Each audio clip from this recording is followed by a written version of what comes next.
Boa tarde. Notícias falsas, privacidade e mensagens de ódio são algumas questões que afetam o universo digital.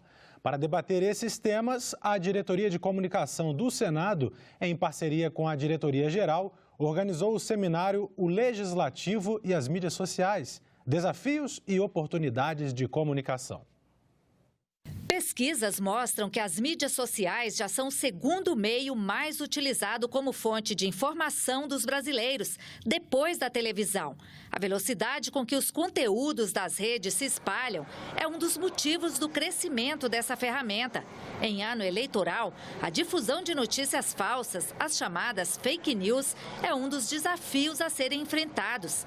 Esse é um dos temas debatidos no seminário, que reúne mais de 600 pessoas no auditório Petrônio Portela. O secretário-geral da Mesa do Senado, Luiz Fernando Bandeira de Mello, defendeu que o setor precisa mesmo de regulação. Imagine só o dano que fake news podem causar no processo eleitoral. Isso aconteceu nos Estados Unidos. Talvez a república mais importante do mundo no momento atual, histórico. Imagine o que pode acontecer no Brasil.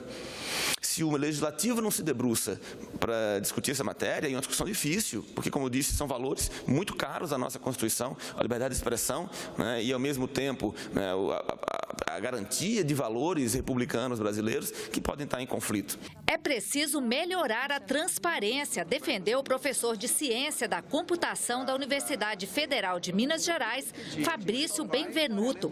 Segundo ele, as redes sociais podem ser usadas até como forma de disfarçar o caixa 2 de campanhas. A empresa, ao invés de doar o dinheiro para o partido, pode doar via um caixa 2 para um grupo ali de militantes do partido que vai fazer a propaganda de forma pulverizada e ninguém sabe quem fez a propaganda, que aconteceu em cada local e quem foram os alvos. O professor criou uma ferramenta para tornar mais clara a publicidade no Facebook. A gente criou uma extensão para o navegador Chrome, para o Firefox, para que voluntários enviem para nós as propagandas que eles veem no Facebook. E a gente tornou isso público num banco de dados. E tem que ter ainda um outro trabalho que é de jornalista, TSE, das pessoas que realmente podem... Eu não vou fazer julgamento de valor, dizer que aquilo foi uma propaganda ilegal ou não. Não é meu papel. Sou um professor da ciência da computação prover no meio tecnológico para dar transparência. Mas tem que ter ainda esse terceiro elemento,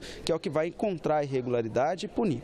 A professora de Ciência Política da Universidade de Brasília, Marisa von Bülow, faz parte de um grupo que pesquisa o impacto das redes sociais no debate político. Ela aponta que, além de fake news, existem outras preocupações, como, por exemplo, a compra de comentários. O conteúdo desses comentários pode ou não ser fake news. Pode ou não ser algo automatizado, pode ser ou não algo feito com robôs, mas é uma estratégia de fraude, é uma estratégia de falsa visibilidade que retira desses fóruns de discussão seu potencial para servir de esfera pública para um debate livre. Eu acho até que nesse momento as fontes institucionais, como a comunicação do Senado, por exemplo, ganham um papel ainda mais relevante. A gente começa a perceber que se num passado a gente era interpretado como aquela fonte, mas eles são a fonte institucional, essa informação é menos relevante do que as fontes de fora, o que a gente vê é que isso acontece agora diferente. Agora as pessoas se sentem seguras de que essa é uma informação verdadeira porque é uma fonte institucional que está falando.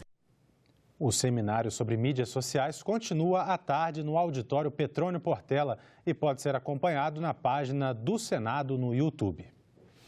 O memorando secreto da Agência Central de Inteligência Americana, a CIA, revelado por um pesquisador, onde está escrito que o general Ernesto Geisel, presidente do Brasil, entre 1974 e 1979, autorizou o assassinato de opositores do regime militar, foi debatido hoje na Comissão de Direitos Humanos do Senado. Na audiência pública, os participantes criticaram a versão da história de que a cúpula do regime militar não aprovava a violência. O memorando desmente a narrativa oficial e mostra que os comandantes militares e governantes do regime militar não só sabiam das execuções, como deliberavam sobre elas. É muito fácil entender a o quanto é impróprio, o quanto é indevido, inadequado um presidente da República, por si só, decidir pela vida e pela morte das pessoas. Isso não cabe a ninguém, muito menos pelo presidente da República, que tanto poder tem, principalmente numa ditadura. Segundo a Comissão Nacional da Verdade, 434 pessoas desapareceram ou foram mortas pelo regime militar. Os debatedores disseram que o documento revelado deve provocar o Supremo Tribunal Federal a rever o julgamento sobre a constitucionalidade da lei da anistia, que livrou de punição pessoas que de 2 de setembro de 1961 a 15 de agosto de 1979 cometeram crimes políticos. O texto constitucional é direto e incisivo. Olha o que se diz. Constituem-se em crime inafiançável e imprescritível. Não adianta pagar para se ver livre. E não prescreve, não é atingido pelo decurso do tempo. O quê? As condutas criminosas já presentes na legislação penal à época em que foram realizadas. Matar, lesionar. Condutas já presentes no Código Penal desde 1940. Eu mesmo, que perdi 2 irmãos e um marido, tive os 3 processos estabelecidos pelo Ministério Público e quando chega no Judiciário, eles são arquivados com base à lei de anistia. Em 2010, o STF decidiu por 7-2 que a lei da anistia era válida. Defender o debate sobre a revisão da lei da anistia não se trata de revanchismo, não. Não se trata de revanchismo, né? Se trata, na verdade, de identificar os agentes públicos que são acusados pelos familiares dessas graves violações de direitos humanos. Os senadores aprovaram nesta quarta-feira a medida provisória que permite a venda direta do petróleo do pré-sal. Mais informações na reportagem de Soraya Mendanha.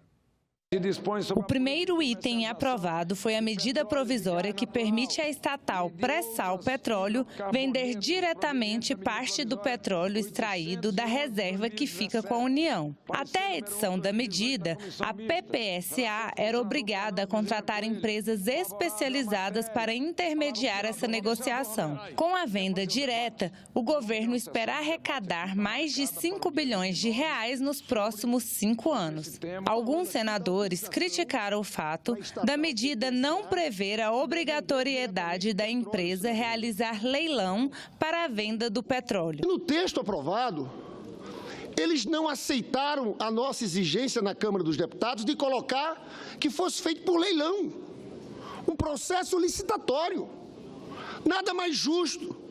Então, o problema nosso com essa medida provisória aqui é justamente a ausência de exigência de leilão. Porque o melhor preço de mercado se conquista através da realização de leilões. Então, isso é um grande equívoco e um grande perigo para as finanças públicas. E por que eu digo para as finanças públicas?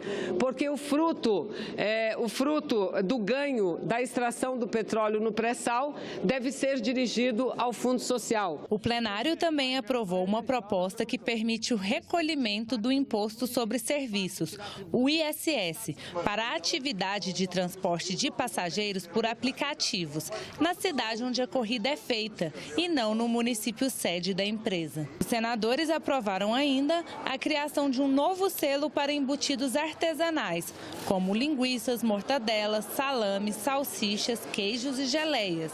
Esse selo vai facilitar a venda desses produtos em todo o país.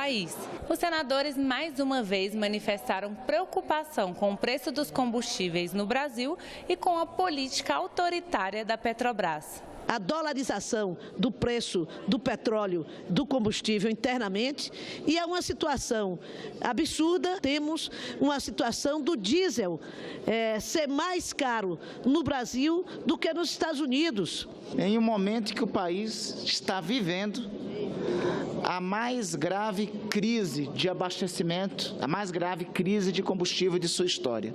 Terminou sem entendimento o diálogo feito o diálogo no Palácio do Planalto entre o presidente da República e a liderança dos caminhoneiros. No aeroporto de Brasília, as informações que temos é do cancelamento de 15 voos.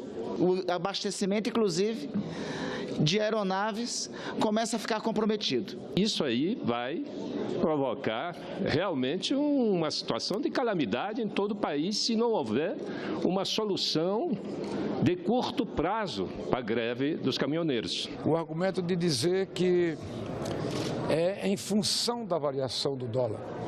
O dólar varia 10 vezes por dia. O Congresso vai fazer essa comissão geral para buscar a verdade. É o que nós queremos, para que o consumidor saiba exatamente o que significa essa questão dos aumentos que, no meu entendimento, foram abusivos. Ficamos por aqui. Você pode rever as reportagens desta edição na nossa página na internet, senado.leg.br/tv. Obrigado pela sua companhia e até a próxima.